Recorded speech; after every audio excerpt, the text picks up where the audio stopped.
তোমাদের মধ্যে অনেকেই আছো যে রাত্রের বেলা পড়ার সময় চিন্তা করো যে এখন ঘুমায়া যাই, পরের দিন হচ্ছে অনেক সকালে উঠবো, কিন্তু যখন সকালে ঘুম থেকে ওঠার সময় হয় তখন চিন্তা করো যে আরে ভাই আরেকটু ঘুমাই, আরেকটু পরে উঠবো। এবং এরকম করতে করতে দেখা যায় যে অনেক পরে তোমরা ঘুম থেকে উঠে এবং তখন অনেক আফসোস হয় যে এর থেকে তো ভাই রাত্রে পড়াটাই অনেক ভালো ছিল। স্বপ্নটাকে হচ্ছে বড় করে দেখো। তোমার মধ্যে যে স্বপ্নটা আছে সেই স্বপ্ন জিনিসটাকে অনেক বড় করে দেখতে শিখো। আমি একটা এক্সাম্পল দিই। ধরো তুমি আজকে ঘুমাইছো, পরের দিন মনে করো অনেক ভোরে উঠতে হবে।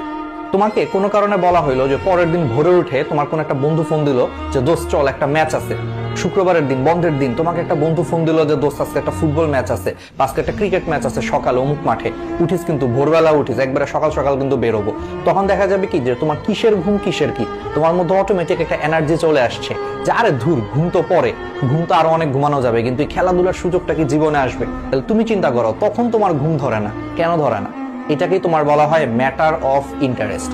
তোমার খেলাধুলাতে তোমার ম্যাটার অফ ইন্টারেস্ট অনেক বেশি, বা তোমার মুভি দেখাতে ম্যাটার অফ ইন্টারেস্ট অনেক বেশি। কারণ তুমি চিন্তা করো যে এই জিনিসগুলো 2 ঘন্টা 3 ঘন্টা দেখলে তোমার মধ্যে হচ্ছে যে একটা স্যাটিসফ্যাকশন আসবে, যেটা তোমার মনটাকে অনেক ভালো করবে। কিন্তু সেম জিনিসটা আমরা পড়াশোনার ক্ষেত্রে ভাবতে পারি না। কিন্তু পড়াশোনাটাকে এইভাবে চিন্তা করতে হবে। তোমরা সব সময় হচ্ছে হাতে একটা নোটবুক রাখবা।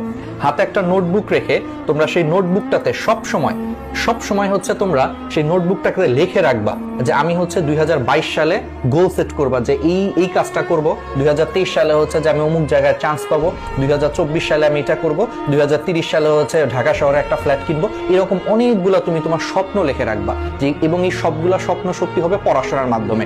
তখন দেখবা তুমি পড়াশোনার মানে খুঁজে পাবা, তোমার কাছে স্বপ্নটা হচ্ছে অনেক বড় মনে হবে।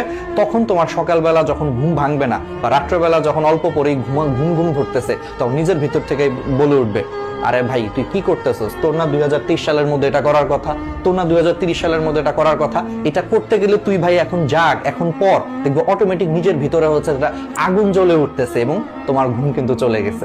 তোমার হাতে 5 সেকেন্ড সময় আছে। ধরো তুমি আজকে অ্যালার্ম দিছো যে তুমি ঠিক ভোর 6টায় উঠবা, ভোর 5টায় উঠবা। হয় কি যে অ্যালার্মে হচ্ছে আমাদের ঘুম ভাঙে, কিন্তু ঘুম ভাঙার পর মনে হয় যে ভাই আজকে আর পারবো না, থাক আরেকটু ঘুমাই। এটা মনে করে 5 সেকেন্ডের মধ্যে হচ্ছে আমরা অ্যালার্মটাকে অফ করে দেই, আর সেই 5 সেকেন্ডের জায়গায় দেখা যায় যে পরবর্তীতে আমাদের আরো 2 ঘন্টা 3 ঘন্টা ঘুমায় আমরা কিন্তু সেই দেরিতে উঠি। এই জন্য সবসময় মনে রাখবা তোমার হাতে ডিসিশন নেওয়ার জন্য মাত্র 5 সেকেন্ড আছে। যখন তোমার অ্যালার্ম বাজবে, ঘুম ভাঙছে, তুমি যদি 5 সেকেন্ডের মধ্যে নিজেকে বিছানা থেকে তুলতে না পারো, তুমি আসলে এই ঘুম থেকে উঠতে পারবা না। তোমার 5 সেকেন্ড পরেই শয়তান তোমার ভিতরে প্ররোচনা দিবে যে ভাই তুই আরো ঘুমা, আরেকটু ঘুমা, আরেকটু ঘুমা, আর 10 মিনিট ঘুমা, সমস্যা কি, 10 মিনিট পরে উঠিস। দেখা যাবে যে তুমি সেই 5 সেকেন্ডের মধ্যে অ্যালার্ম অফ করে ফেলবা, আর 10 মিনিটের জায়গায় 2 ঘন্টা ঘুমায় ফেলছো, কোনো খবরও নেই। তো আজকে থেকে মাথায় রাখবা, যখনই তোমার অ্যালার্মের কারণে ঘুম ভাঙবে, 5 সেকেন্ডের মধ্যে হচ্ছে তুমি বিছানা থেকে উঠে